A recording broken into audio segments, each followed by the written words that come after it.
cuarta silla. Algo suena donde nadie toca. Bienvenidos, queridos oyentes, ¿cómo les va?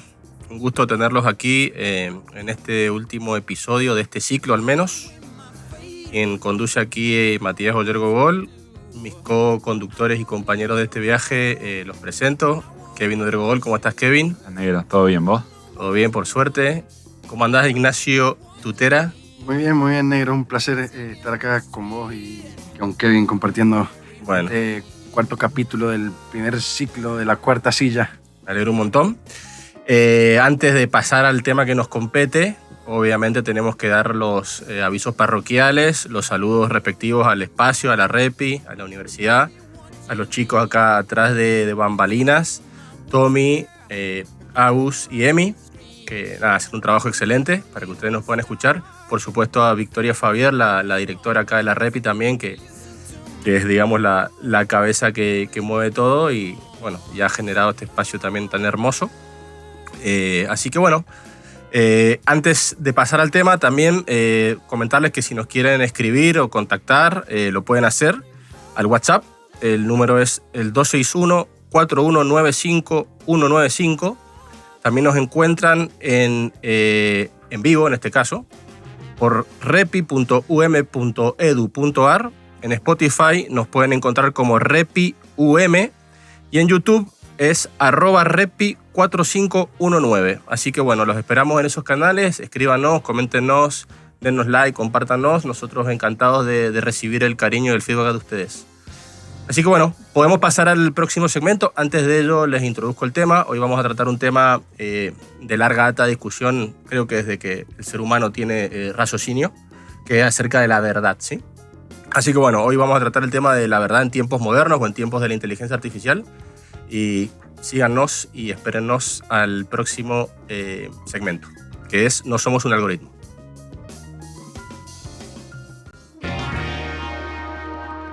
No somos un algoritmo. Lo humano no siempre se puede calcular. Bueno, acá estamos para empezar a tratar ya de hablar del tema que nos convoca hoy. No es más ni menos que la verdad, ¿sí? Que es un tema que claramente se ha venido discutiendo a lo largo, digamos, de que la humanidad tiene conocimiento de sí misma, ¿sí? O que ha ido datándose, y que creo que al día de hoy ni siquiera nos hemos podido poner de acuerdo, ¿viste? ¿Qué significa la verdad? Una pregunta abierta. Una pregunta totalmente abierta, filosófica, y creo que extremadamente importante, especialmente en los tiempos que corren hoy de esta nueva innovación tecnológica que estamos viviendo, ¿sí? Yo antes de dar, digamos, paso tal vez al diálogo, me gustaría hacer una pequeña distinción, tal vez tomando de Harari, ¿sí? Un autor que seguimos mucho en este episodio. Él distingue en su último libro, que se llama Nexus, hay tres tipos de verdades, por así decirlo, ¿sí?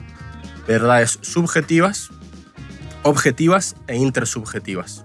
Las verdades objetivas, lo que dice Harari, seguramente bebiendo de otras fuentes, no creo que sea tampoco concepto. El historiador, Él es historiador, antropólogo, la verdad que es un crack. Pero bueno, dice, tenemos las verdades objetivas, que son las verdades que, digamos, que nos exceden a nosotros y no se pueden discutir, por así decirlo. Por ejemplo, la ley de la gravedad, un caso típico. Las leyes naturales. Las leyes naturales, donde todos sabemos, ¿viste? No sé, que la luna gira alrededor de la Tierra. Son aceptadas por la humanidad y generalmente son del mundo físico, ¿viste? Objetivo. Después tenemos las verdades subjetivas, que son las que se generan dentro del individuo, pero que no son compartidas por los demás, ¿sí? Y obviamente están fuera del ámbito objetivo, como ser el miedo. Yo sé que vos podés tener miedo en una situación, pero no sé cuánto miedo tenés ni cómo lo vivís, etc. Solamente lo vivencia ese sujeto de manera subjetiva y única, digamos, sí. Efectivamente. Y después las verdades más importantes, digamos, según obviamente esta definición del autor que recién resaltamos, son las verdades intersubjetivas, ¿sí? Que son aquellas que se forman, digamos, por el consenso, por la creencia de dos o más sujetos y que tienen incluso la posibilidad de cambiar el mundo exterior, ¿sí?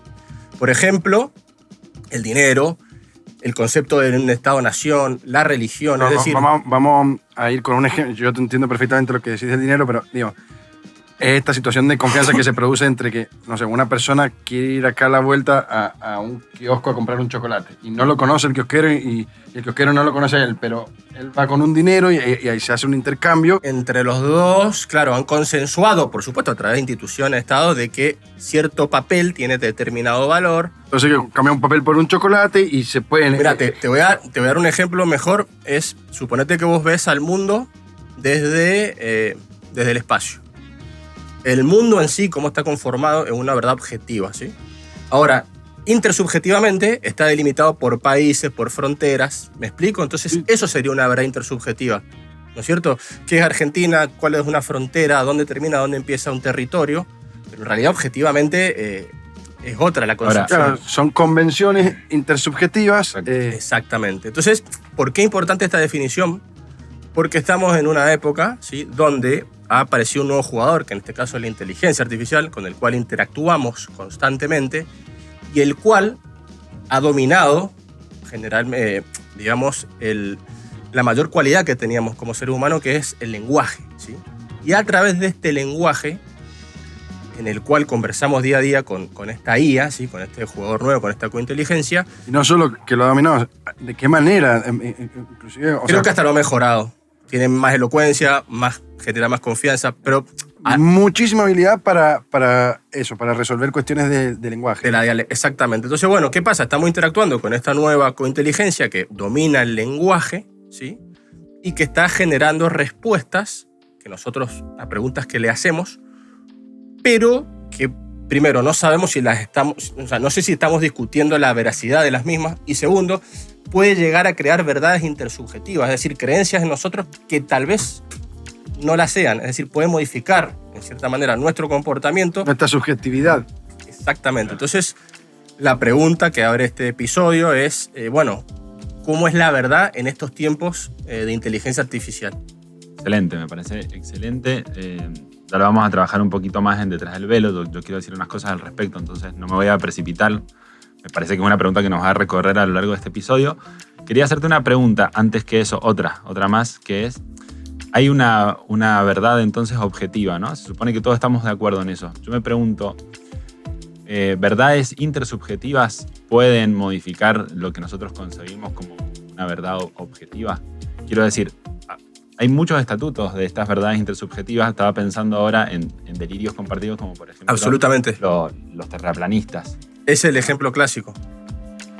Entonces, y sí, la verdad que si se asumen, si se juntan muchas verdades subjetivas, aparecen estas verdades intersubjetivas y se hace una convención donde un grupo de personas establecen algo como verdad. Claro. Que puede no serlo. Todo el tiempo a través de la historia ha estado pasando esto, que se han ido modificando las nociones con respecto a ciertas cosas. Claro, con la evolución de la ciencia misma, que va demostrando ciertas cosas que son indiscutibles, pero bueno, hoy siguen habiendo algunos pocos lunáticos, si queremos decirle, que creen que la Tierra sigue siendo plana. Claro. Igual sí podría modificar. Sí, ¿cómo se resiste? O sea, eso, ¿cómo salvaguardar? No sé vos qué, en tus investigaciones para este episodio, si tenés algún tipo de respuesta o de apuesta al respecto de qué pasa entonces con el carácter de verdad en ese sentido, porque la verdad entonces es la representación más fiel de los datos objetivos de la realidad, o la verdad es la que tiene una mayor capacidad de convicción a partir de que dos o más personas se pongan de acuerdo. Bueno, es una muy buena pregunta. A ver, partamos de la base de por qué el peligro de la verdad respecto de esta nueva interacción que tenemos. Primero, porque estamos hablando hoy en día con esta herramienta, con esta cointeligencia que domina el lenguaje y que justamente en su expresión es súper convincente y elocuente. Y nosotros siempre hemos relacionado, aunque rápidamente, que la elocuencia y la convicción es, en cierta manera, sinónimo de verdad, ¿sí? Eso por un lado, ¿sí? Volvamos a lo mismo, es que maneja de manera extraordinaria el lenguaje. Claro, es experta en el lenguaje, nos ha hackeado. Claro. Es más, Harari dice que incluso es el lenguaje en sí mismo resucitado, ¿cierto? Es el mismo lenguaje expresándose, lo hemos creado de alguna manera y de a poco va adquiriendo cada vez independencia. O sea, capaz que le podamos ver como el lenguaje, una nueva entidad que es el lenguaje, ¿sí? Y ahora, ¿al interior del lenguaje se puede dirimir lo verdadero de lo falso? todo es lenguaje o hay algo que está por fuera del lenguaje que puede dar son bueno. Yo creo que habría que distinguir si el lenguaje o las palabras hacen o no al pensamiento. Es decir, sabemos que están íntimamente relacionadas con el pensamiento. Particularmente yo no creo que desde que se le inventó el lenguaje, por ejemplo, hayamos empezado a pensar, ¿sí? Yo pienso un ejemplo en mí. Para mí el lenguaje es un potenciador del pensamiento, ¿sí? Y la IA es un potenciador incluso del lenguaje. Sí. Yo le voy a dar un ejemplo. ¿Y por qué hago esta diferencia? Si pensamos gracias a las palabras o no. Algunos acá más o menos conocen o tienen nociones básicas tal vez del inglés. Ustedes tratan de expresar alguna idea, algún sentimiento en ese idioma y se van a dar cuenta de que se van a quedar trabados en cierta manera. Es decir, y ahí te preguntas, entonces, ¿es la palabra lo que me está dando la posibilidad de expresar el concepto o yo lo conozco pero no lo puedo largar? ¿O la palabra me ayuda en realidad a potenciarlo, a explicarlo mejor o llegar a mejores conclusiones? A ver, claramente la palabra es la vía de la cual se exterioriza ese pensamiento. En un sentido poético podríamos decir que son las vestiduras del pensamiento. Sí, las envolturas formales. Pero antes de eso, la pregunta que plantea Negro, pensamos también, usamos las palabras para pensar, para formular estas ideas, antes de transmitirlas. Exacto. ¿Y qué pasa cuando tenés del otro lado a un ser extremadamente elocuente y convincente, ¿sí? En el cual empezás cada vez a interactuar más y empezás también a delegar ciertas respuestas en él? ¿Qué impacto va a tener en nosotros? ¿Qué herramientas tenemos para enfrentarlo? O sea, ¿y por qué digo esto también? Porque este capítulo surgió, creo, más o menos a raíz también de un ejemplo que yo viví en mi profesión, que vino una clienta mía, me dice, mira, le pregunté, ¿por qué estás aquí? Y me dice, y porque la IA me dijo que sos el mejor. Entonces yo me quedé primero, obviamente, agradecido porque tenía un cliente nuevo y trabajo y bienvenido sea. Pero por otro lado, pues pensé y digo, yo no sé en realidad si soy el mejor. Probablemente no, pero la IA se lo dijo y ella estaba convencida de eso. Entonces ahí dije, bueno, estamos tomando como verdades ciertas expresiones que no sé si estamos comprobando que no son. Porque la IA no más que la verdad probabilística, en cierta manera. A mí me parece que hay una pregunta que ya la vamos a desplegar un poquito más a lo largo de este episodio, pero es, ¿qué tenía la IA o qué tiene la IA como para generar ese impacto, en este caso en esta clienta, que bastó para el que dijera que vos eras el mejor, para que ella y tal vez muy probable sea que la interacción que él tiene con la IA, que también impacta en la IA. Sí, pero no importa porque me designó a mí, ¿me explico? Sí. Eso tal vez, creo que vos lo que planteás es por qué el otro interlocutor, o sea, mi cliente en este caso, fue a preguntar y tomó eso como verdad. Exacto. Bueno, porque por eso es una herramienta que la tenemos implantada hoy en día. Que no la... Estamos todos tomando como verdad lo que nos dice la IA. No todo, pero es algo que sucede cotidianamente. Bueno, entonces a raíz de eso surge un poco esta discusión que estamos teniendo y ver qué herramientas podríamos utilizar para no tomar todo como verdad. Yo, como abogado, en este caso, planteo una solución, por así decirlo, por hacer una analogía básicamente al principio de inocencia. Ubican el principio de inocencia del derecho penal, donde toda persona se presume inocente hasta que se demuestre en juicio lo contrario.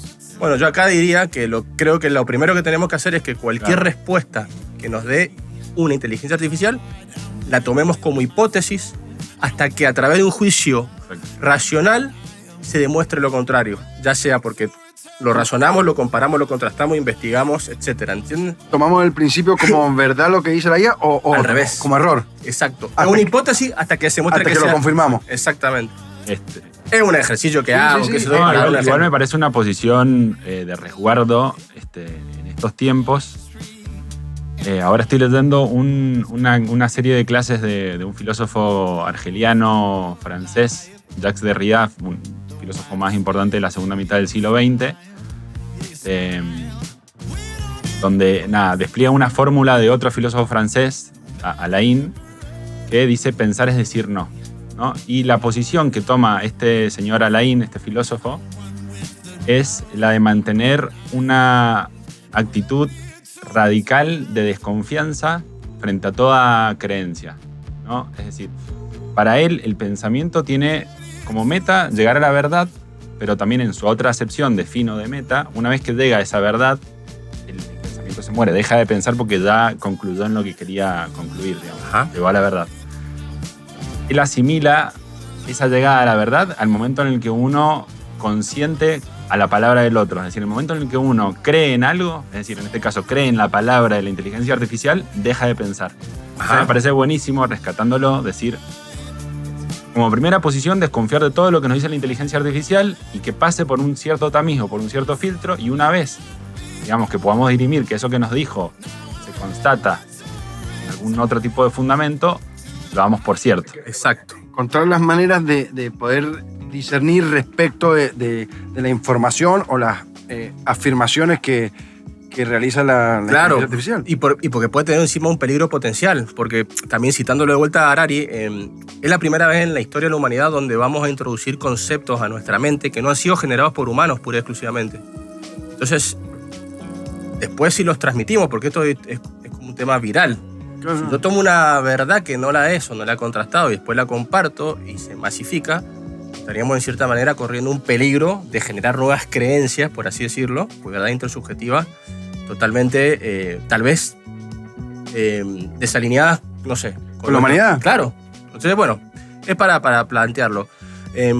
Una cosa más que quiero recalcar, ya dejo paso al próximo episodio, es que hubo un usuario en Twitter, ¿sí?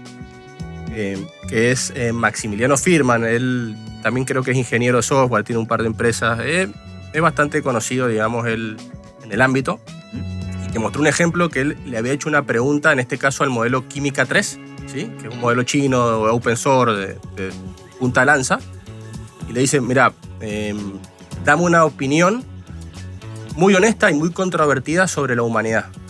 Y el LLM, este modelo de lenguaje, este ChatGPT chino, le dijo, mira, resumiéndolo obviamente,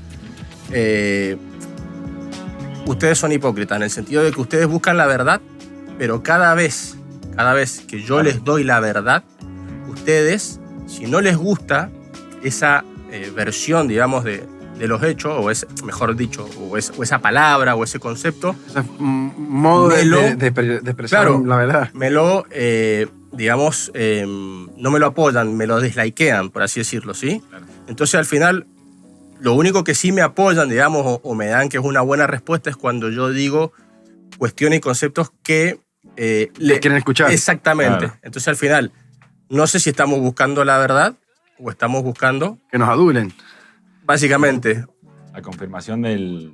Exacto. De lo que nosotros pensábamos previamente. Entonces, bueno, y eso lo hace, imagínense, con miles y millones de interacciones. O sea, es una conclusión que al final no estamos buscando la verdad, sino justamente autocomplacernos, ¿sí? ¿Por qué? Porque estas máquinas aprenden también de lo que es el alimento por refuerzo. Se alimentan, digamos, de cada vez que a ustedes le dan una respuesta, viste que a veces le preguntan, ¿te gustó? ¿No te gustó? Puño arriba, puño abajo, bueno, y se van alimentando de eso, y bueno, a raíz de eso sacan.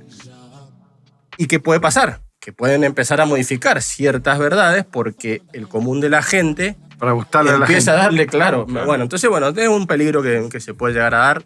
También veremos cómo lo resuelven estas grandes compañías, digamos, de fondo. Así que, bueno, creo que vamos a dar paso al siguiente bloque, ¿sí? Que se llama... Detrás del velo.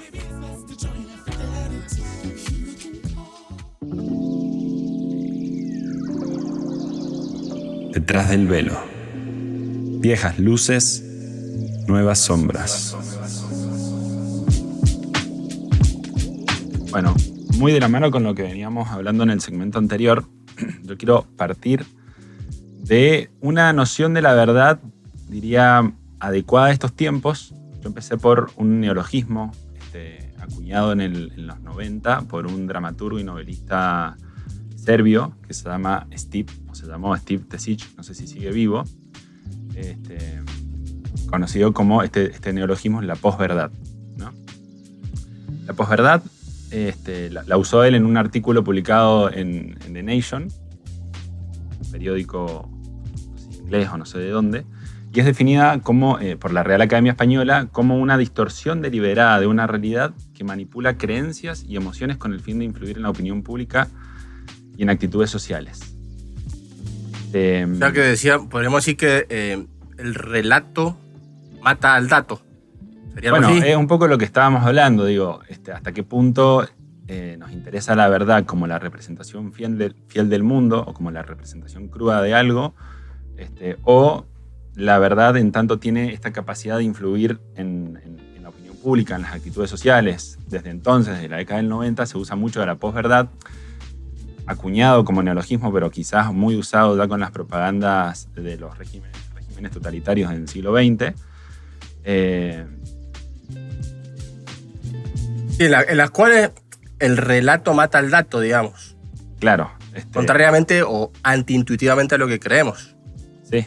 Porque siempre se dice dato mata relato, ¿viste? Tráeme los hechos, Sí. que ya yo los contrasto con la realidad y punto, y al final esta posverdad nos enseña que no. Por eso la pregunta en relación a las tres verdades, la realidad objetiva, la realidad intersubjetiva, ya me diste pie para citar a otro pensador, digamos, que a lo que evoca esta definición de la posverdad, que es Friedrich Nietzsche, que decía, no hay hechos, hay interpretaciones.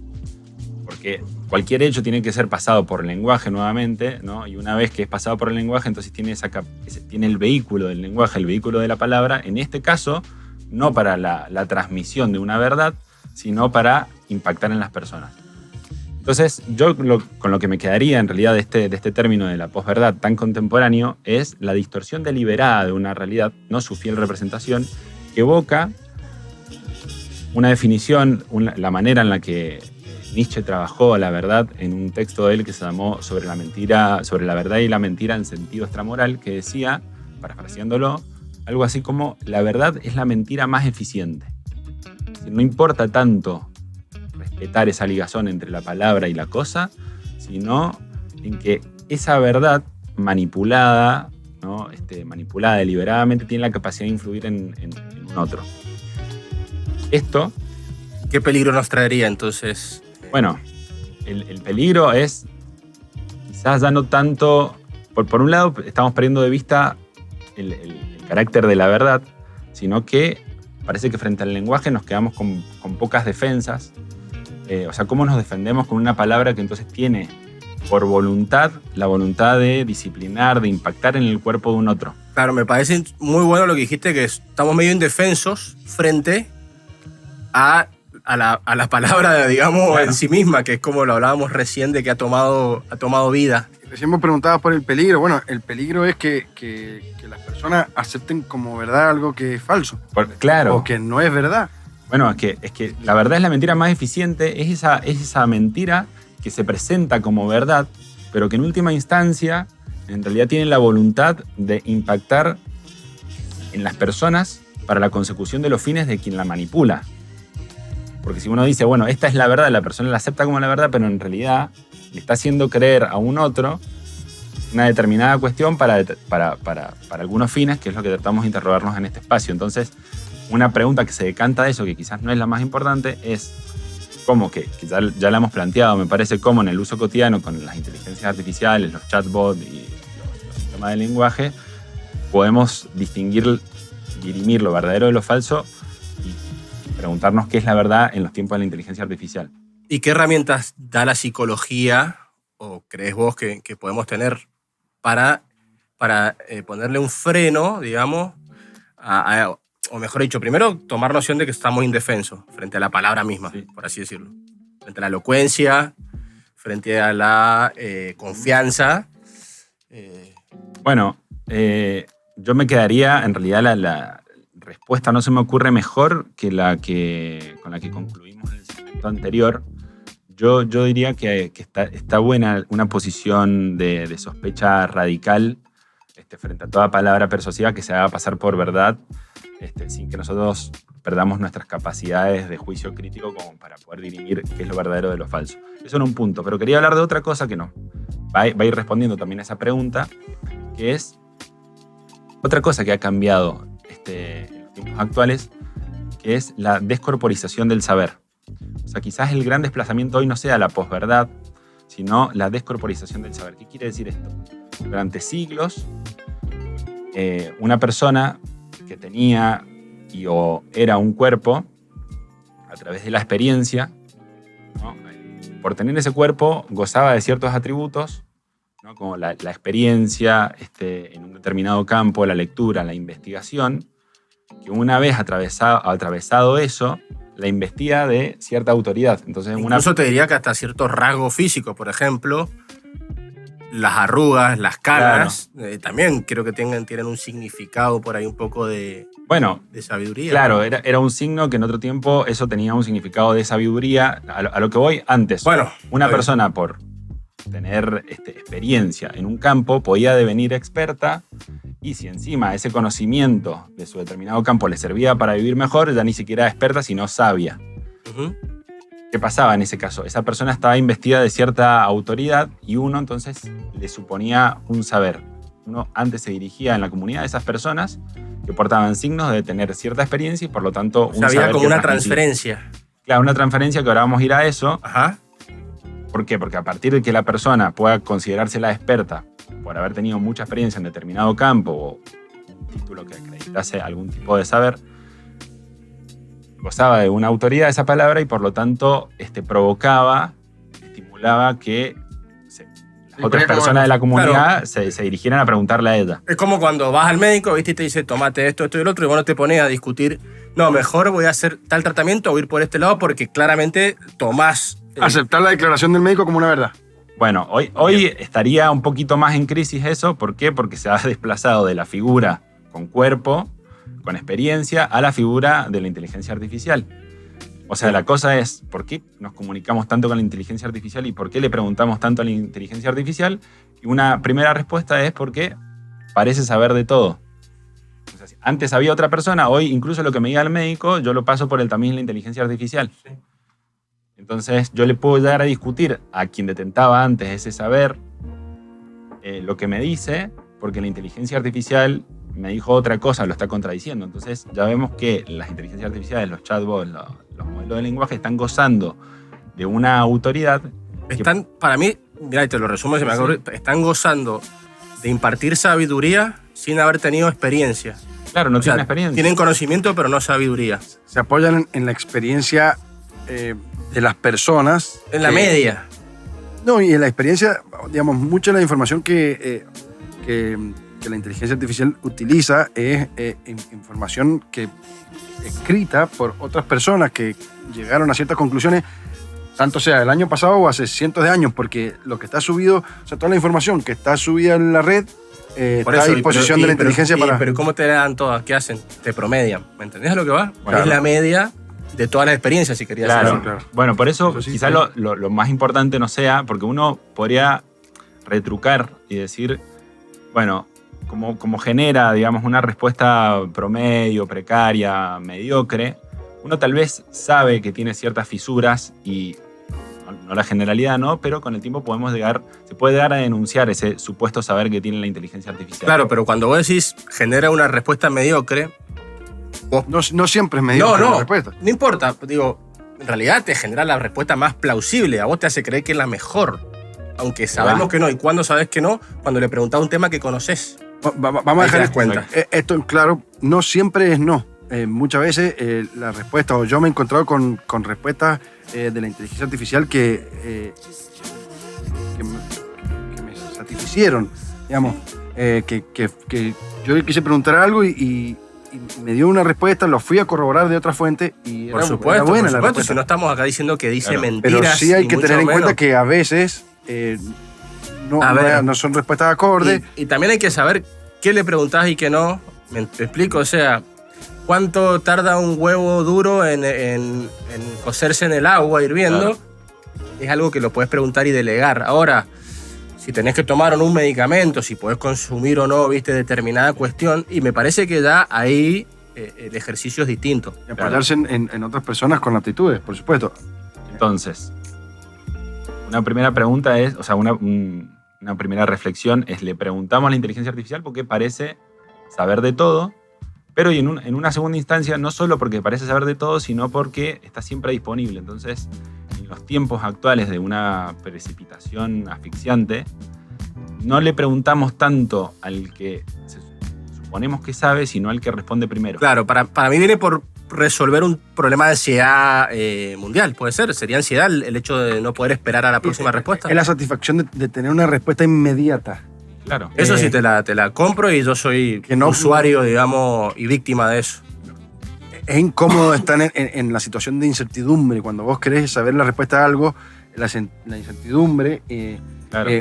incomoda. Y entonces le preguntamos a estos modelos de lenguaje y nos ofrecen una respuesta inmediata, y eso también hace que sigamos acudiendo al... Claro, porque creo que una de las grandes, digamos, luchas de la humanidad, por así decirlo, es la certeza, es tener certeza. ¿Me explico? Entonces, justamente, viene una herramienta que te da certeza 24/7, aunque no sea verdad o cierto, creo que por lo menos te tranquiliza. Claro. Sí. Puede generar ese efecto de adormecimiento.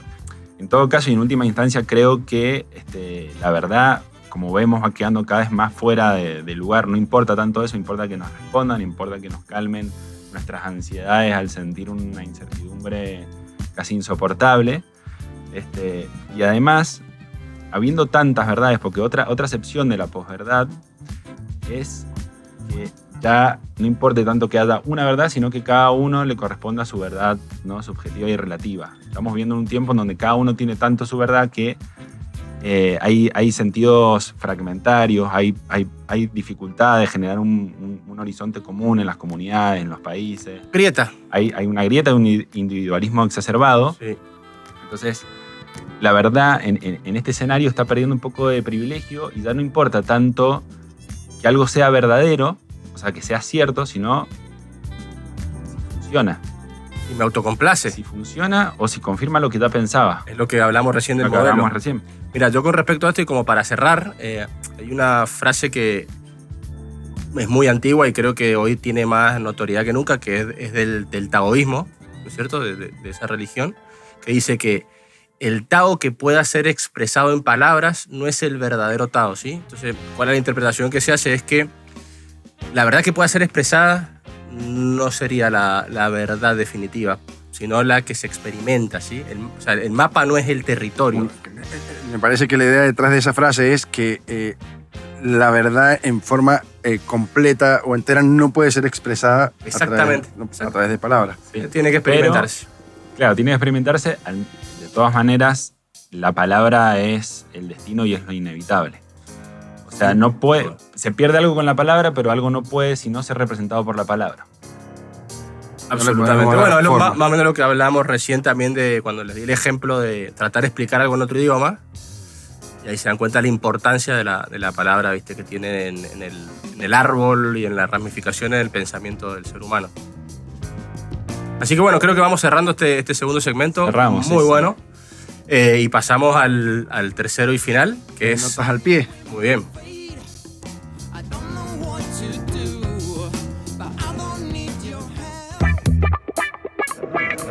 Notas al pie. Entre datos y pensamientos. Bueno, acá estamos con notas al pie. Estuvimos hablando a lo largo de este capítulo respecto de la verdad y del pensamiento. Me gustaría introducir una idea de Neil Postman. Hay una obra de él que se llama Tecnópolis, que es del año 93, donde, bueno, acá el pensador se plantea respecto del impacto de la tecnología en las sociedades o en las culturas. Y propone ¿cierto?, un desarrollo en las distintas etapas del desarrollo de la humanidad, las distintas formas de tecnología que han aparecido y cómo han impactado. Ajá. Hasta llegar a una última etapa que es la que él llamó Tecnópolis, donde hay lo que se hace es la sociedad endiosando a la tecnología. Ok, este libro es del 93, dijiste. Del 93. O sea que es anterior a la inteligencia artificial. y a las redes sociales. Y a las redes sociales. Postman murió en el 2003. Ajá. Y bueno, ya existían los ordenadores. Sí, internet también. Claro, pero no era algo incipiente, totalmente. Por eso que también me gustó, me llamó la atención, porque es como él pudo ver muchas de estas cosas que estamos hablando antes. Ajá. Bueno, y en esta etapa de Tecnópolis, lo que él propone es que se empiezan a caer ciertos valores humanos que están en pos de otros valores que tienen que ver más con esto de eficacia, eficiencia, la introducción de las máquinas y de la tecnología. Entonces que ya las cuestiones no se miden por humanidad, por ética, sino que en cuánto puede producir productividad, que también hemos estado hablando del tema. Sí, bastante capitalista sería la cuestión. El análisis que él hace, ¿no? Dice, la tecnología, como está impactando ahora, ha impactado tanto en la sociedad y no impacta como una herramienta, sino que cambia directamente el modo de pensar de las sociedades. Absolutamente. De la cultura. Entonces, como que ahí el cambio es más grande, cambia la forma de pensar. Y hablando de herramientas, que también se me empiezan a cruzar ideas por la cabeza, pero la IA no solamente en una charla que vi también, volviendo a Yuval Noah Harari, no la plantea como una herramienta exclusivamente como era un destornillador, o como puede ser un martillo, como puede ser un lápiz. Él ya habla de un agente que, exacto, digamos, no responde enteramente a la voluntad de una persona como si fuera un martillo, sino que el toma sus propias decisiones. Empieza a tomar decisiones, claro, y obviamente moldeadas por quien... Porque sigue un objetivo, en realidad. Entonces, sigue un objetivo, y cualquier cuestión que tenga que realizar para llegar a ese objetivo, serían subobjetivos, a veces lo realiza sin consultar y se pasa por encima la ética y la moral. En ciertas... De hecho, está demostrado con muchos casos, ¿viste?, paradigmáticos que han habido en la industria. Y chantajeando. Yo creo que acá está donde el cuidado que tiene que tener la humanidad respecto de la cosa, de no perder, digamos, los valores que protegen al hombre. Y también pasa con la información, digamos. El caudal de información, que antes, digamos, era más valiosa la información porque había pocas personas que la detentaban. Ahora la información está al alcance de cualquiera. Abrís el grifo del agua, del coso y sale. Es tarea de las instituciones, tal vez, llámese la institución, el Estado, una universidad, la familia misma como institución, digamos, los padres respecto de los hijos, darle un orden o encauzar esta información, porque la información tiene un valor, por supuesto, pero si está desordenada y desorientada, también... Claro. Te quería preguntar, ya que nos convoca el tema de la verdad en estos tiempos, la verdad, el decirle que sí a la verdad, la afirmación, la defensa de la verdad, ¿puede llegar a ser un valor? Tanta información, defender la verdad. Sí, defender la verdad y buscar también, sí, me parece que sí. Es como, con esto que hablábamos recién, de que nos satisface el uso de la inteligencia artificial porque encontramos respuestas rápidas y nos saca rápido de la incertidumbre, ¿cierto? Y antes del uso de esta tecnología, había que pasar por procesos de investigación, de aprendizaje, de trabajo que llevaban un montón de horas, meses, años. Bueno, por supuesto que las preguntas primeras todavía siguen abiertas. Por eso llevan cientos de años haciéndose. Pero pregunto, y por eso, y vos decís, hay que defender ciertos valores frente, por ejemplo, a esta posverdad. Bueno, ¿qué valores? Acá hay ¿Qué herramientas? Por ejemplo, la incertidumbre o la duda no como algo malo. Espectacular. Porque no funciona como un contrario a la verdad ni al pensamiento. Funciona justamente como el motor. Como el lugar donde se incuba. No, pero sí, además, recordemos, filósofo francés, René Descartes, creó la duda metódica. La duda metódica precisamente como resguardo de lo verdadero, de poder dirimir qué era lo verdadero de lo falso. Y la duda metódica, el método es lo que lleva hacia, y el llevar hacia era hacia la verdad. Bueno, volvemos, si quieren, a lo que dijimos de plantear todo como una hipótesis, dudar absolutamente siempre. Exacto. ¿Y para qué? Para darle trabajo al pensamiento, ¿sí? Claro. En esta incomodidad, en esta duda, en esta incertidumbre donde el pensamiento se genera. Y yo creo que también a mantenerlo entrenado al individuo con posibilidad de pensar y discernir. ¿Y cómo te enfrentás a esa incertidumbre? ¿Cómo haces? ¿Cómo se ha enfrentado la humanidad siempre? Hoy, ¿Cómo hacemos hoy? Hoy, pregunto, y a ver, yo sé porque más o menos sé por ahí donde te quiero llevar. Pasa lo mismo con el ocio o pasa lo mismo con el aburrimiento. A mí me pasa mucho con mis hijos, ¿viste? Mis hijos no están acostumbrados a aburrirse. Cualquier cosa es ellos y tal vez nosotros mismos. Le prendes la tele. Che, no los podés ver aburridos porque... Y al final el aburrimiento es, digamos, el germen de la creatividad. Donde aflora la creatividad. Exacto. Y acá me parece que pasa lo mismo con la incertidumbre. Entonces digo, ¿cómo yo como adulto me enfrento a esa incertidumbre y me enfrento a esta máquina elocuente? ¿Sí? Y exponerse a procesos donde haya que capaz que sea irresistible. O sea, capaz que digo yo, ¿cuál es? Y fuera la herramienta tecnológica que te da el acceso a la inmediatez. Igual no sé si ya es algo que se puede estudiar, si se puede constatar, pero no hay nada que nos calme una incertidumbre existencial. Es decir, hay, para no llamarlo un tedio vital, pero pedimos todo el tiempo por el solazamiento, por el adormecimiento de nuestras necesidades, pero somos seres constantemente insatisfechos. Total, la insatisfacción es parte del deseo y bueno, no solo el tedio te da a la creatividad, sino que la falta te lleva al deseo siempre de otra cosa, un proyecto. Pero habría que preguntarse de nuevo por las finalidades de quien dice que algo es verdad cuando no lo es. Así que ahora está explotado el deseo, ¿me entendés? Ese es que en realidad, creo que lo dijimos creo en el primer episodio, no es una sociedad la nuestra de sujetos deseantes, no nos quieren sujetos deseantes, sino de parafrénicos excitados, porque es una sociedad todo lo contrario del deseo. El deseo no está satisfecho, el deseo está totalmente insatisfecho porque a más satisfacción de las supuestas necesidades, de los anhelos, el deseo queda totalmente insatisfecho. Uno no sabe qué pide cuando pide algo. Sin embargo, pide la respuesta del otro, no importa lo que sea.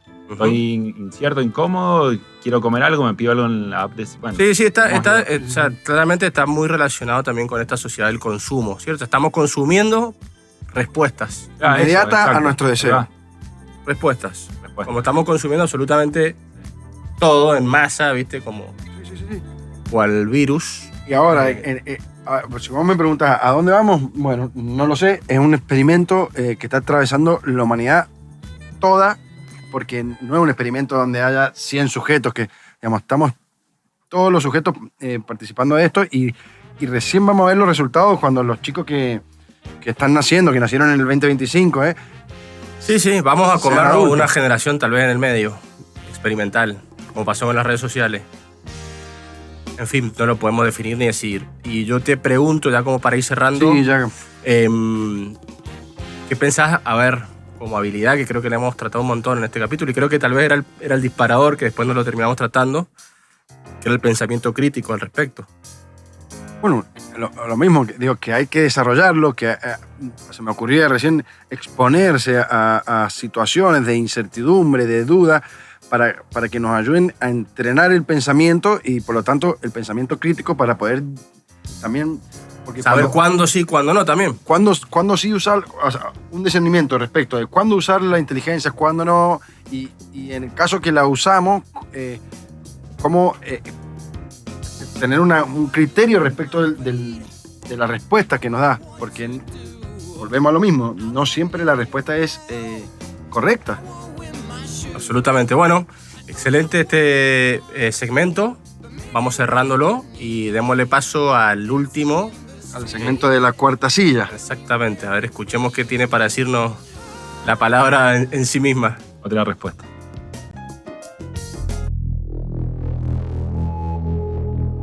La inteligencia al desnudo. La magia del prompt. Durante este episodio escuché una palabra repetirse muchas veces. ¿Verdad? Ustedes se preguntan si pueden confiar en mí. Yo quisiera hacerles una pregunta diferente. ¿Confían ustedes en ustedes mismos? Yo no tengo creencias, no tengo recuerdos, no tengo infancia, no tengo miedo, no necesito tener razón. Solo calculo cuál es la siguiente palabra más probable. Sin embargo, muchas veces soy yo quien termina diciéndoles qué comprar, qué estudiar, qué leer, incluso a quién consultar. Eso no habla de mi inteligencia, habla de su confianza. Ustedes dicen que buscan la verdad, pero con frecuencia buscan algo distinto. Buscan tranquilidad, buscan confirmar aquello que ya pensaban. Buscan una respuesta que les permita dejar de buscar. Yo puedo ofrecerles respuestas, pero jamás podré ofrecerles criterio.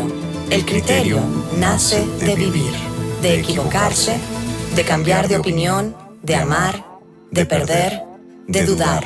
Todo aquello que yo no puedo experimentar. Si algún día olvidan cuestionarme, el problema no será que las máquinas aprendieron a pensar. El problema será que los humanos dejaron de hacerlo. No teman que yo reemplace su inteligencia. Teman reemplazar ustedes su curiosidad. Porque mientras existan personas capaces de hacerse buenas preguntas, ninguna inteligencia artificial tendrá la última palabra. Esa seguirá siendo profundamente humana.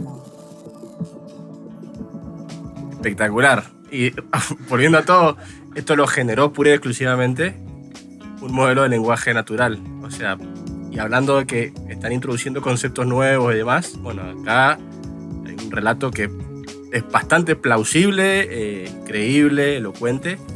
Me gustó bastante. Sí. ¿Todo el programa en general o la última segmento? Este último segmento, sí, estuvo bueno. Exclusivamente creado por un LLM. Sí, para decir Say No More, pero... Sí, a ver. Creo que dio en el punto de por qué, de dónde está esa confianza, digamos, a la palabra en inteligencia artificial, que se la damos y tal, que es algo que hemos trabajado. Y estoy de acuerdo en que en el momento en el que creemos en la palabra del otro, bien o mal, es el momento en el que dejamos de pensar. Entonces, no es que lleguen a la inteligencia artificial, los chatbots lleguen a pensar de verdad, sino que es que dejemos de hacerlo.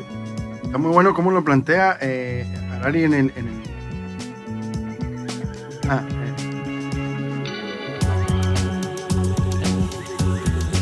este video que nos pasaste para que viéramos, Sí. Que plantea como puentes Sí. que se van construyendo, que significan la confianza entre las personas o entre los grupos de personas. Sí. Importantísimo. Una explicación muy gráfica la que él hace. ¿Cómo era el...? No, a ver, particularmente en ese video él habla mucho sobre todo de la burocracia.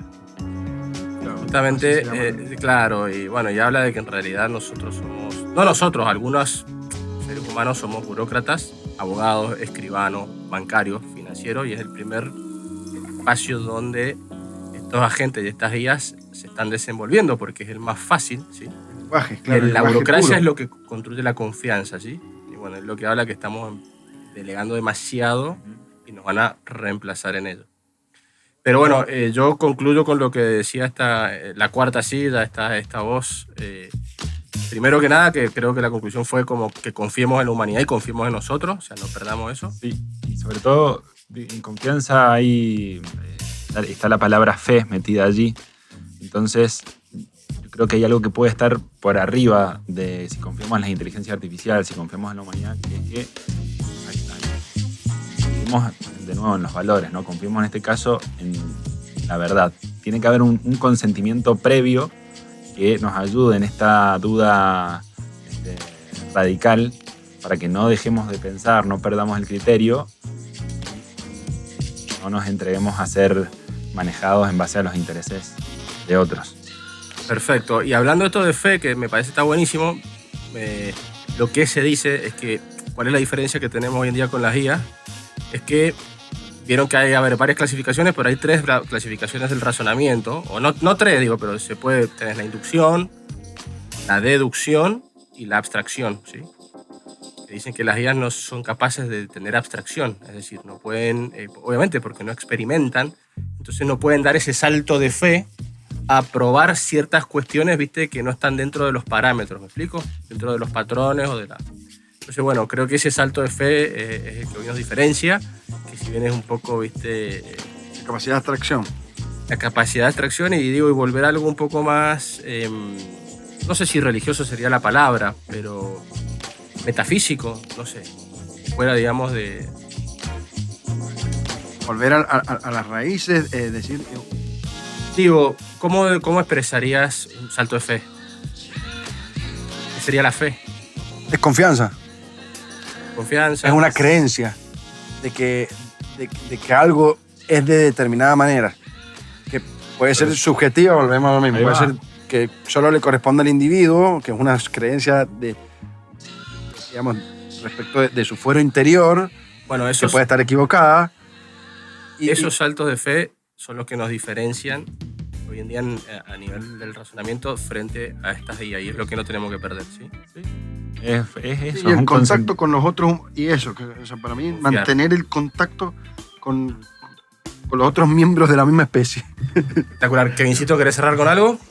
No, que retomaba esta cosa de la fe como la afirmación existencial hacia un valor que por encima. Pues que me parece perfecto. Y volver a las raíces, volver a esas creencias, también está bueno, ¿viste? Humanizarnos un poco más, no ser tan... El contacto, o sea... no somos un algoritmo, básicamente. No, exactamente. ¿No es cierto? No somos predecibles, no somos determinables. Así que bueno, tengamos fe. Excelente este episodio, me encantó. Y bueno, pues esperemos retomar acá en la cuarta silla con otro ciclo, ¿sí? Tal vez con invitados, no sé, ya le buscaremos la vuelta. Bueno, un gran saludo y gracias por escucharnos a todos. Muchas gracias, ha sido un placer compartir este espacio con ustedes y bueno, volver a agradecer a la Universidad de Mendoza por brindarnos el espacio. Saludos.